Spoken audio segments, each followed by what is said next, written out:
ঠাকুর মা স্বামীজির শ্রীচরণে ভক্তিপূর্ণ প্রণাম জানিয়ে আজকের নিবেদন যোগীন মা স্বামী গম্ভীরানন্দ। স্বামী বিবেকানন্দ বলিতেন যে শ্রীরামকৃষ্ণ ও শ্রী শ্রী মাতা ঠাকুরানীর আগমনের ফলে ভারতবর্ষে বহু গার্গী, মৈত্রী এবং তদপেক্ষা আরও উচ্চতর ভাবাপন্না নারীকুলের অভ্যুদয় হইবে। গোলাপ মা, যোগীন মা প্রভৃতি সেই মহিষী দিগেরই অগ্রবর্তিনী।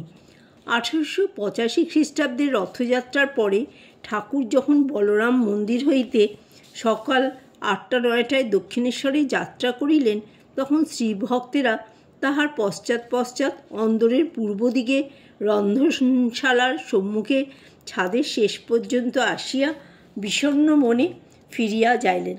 সকলে এইরূপে প্রত্যাবৃত হইলেও যোগীনমা যেন আত্মহারা হইয়া ঠাকুরের সঙ্গে সঙ্গে বাহিরের চক মিলানো বারান্দা অবধি আসিলেন।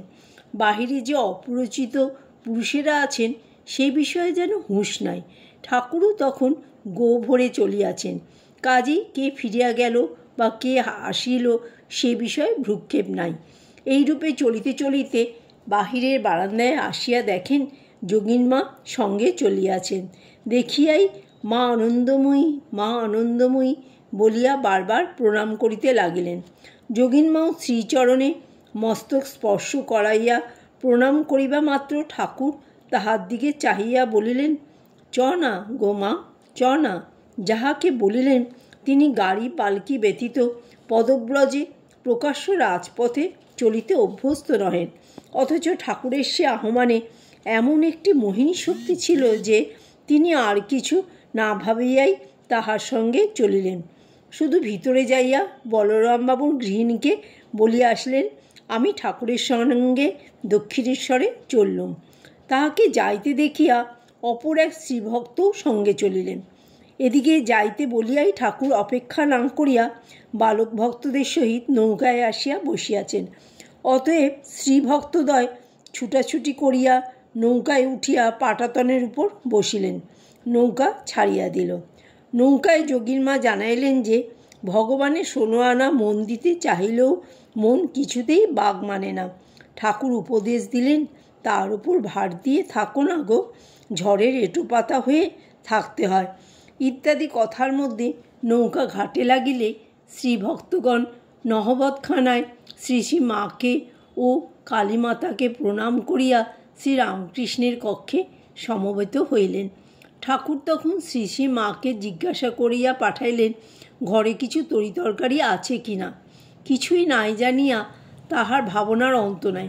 কে এখন বাজারে যায়, বাজার হইতে কিছু না আনিলে আগত ভক্তেরা খাইবে কি দিয়া। ভাবিয়া চিন্তিয়া যোগীনমা ও অপর শ্রীভক্তকে বলিলেন, বাজার করতে যেতে পারবে? তাহারাও বলিলেন, পারব, এবং বাজারে যাইয়া 2টি বড় বেগুন, কিছু আলু ও শাক কিনিয়া আনিলেন। শ্রীশ্রীমা রন্ধন করিলেন।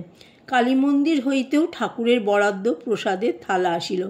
পরে ঠাকুরের ভোজন সাঙ্গ হইলে ভক্তেরা প্রসাদ পাইলেন। ইহার পর সমস্ত দিন ঠাকুরের সহিত সৎপ্রসঙ্গান্তে সন্ধ্যা সমাগমে যোগীনমা সঙ্গিনীসহ পদব্রজে কলকাতায় ফিরিলেন। শ্রীরামকৃষ্ণের সমীপে কুলবধূদের ঈদৃশ অসংকোচ ব্যবহারের ব্যাখ্যাকল্পে শ্রীভক্তেরা বলিয়াছেন, ঠাকুরকে আমাদের পুরুষ বলেই অনেক সময় মনে হতো না, মনে হতো যেন আমাদেরই একজন।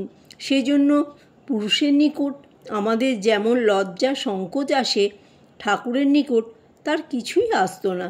যদি বা কখনো আসতো তো তৎক্ষণাৎ আবার ভুলে যেতুম ও আবার নিঃসংকোচে মনের কথা খুলে বলতুম।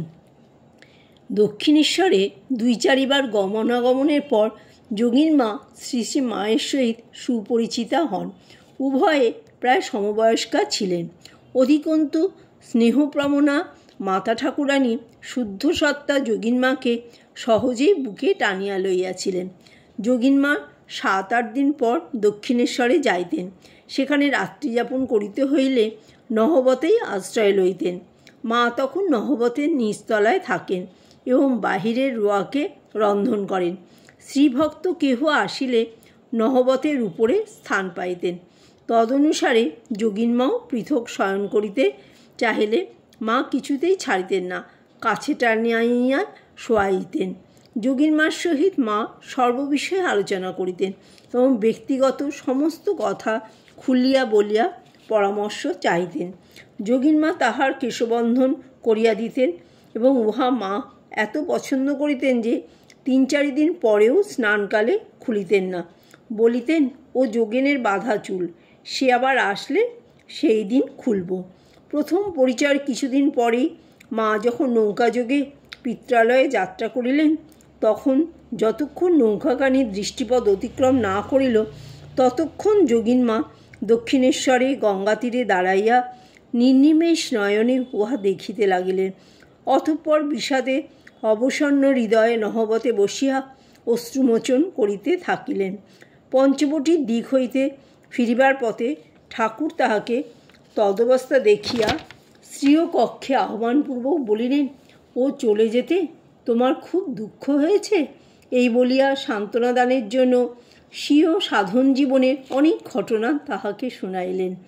1 বৎসর কিংবা 1.5 বৎসর পরে মা যখন ফিরিয়া আসিলেন, তখন ঠাকুর ওই ঘটনা স্মরণ করিয়া মাকে বলিলেন, সেই যে ডাগর ডাগর চোখ মেয়েটি আসে, সে তোমাকে খুব ভালোবাসে।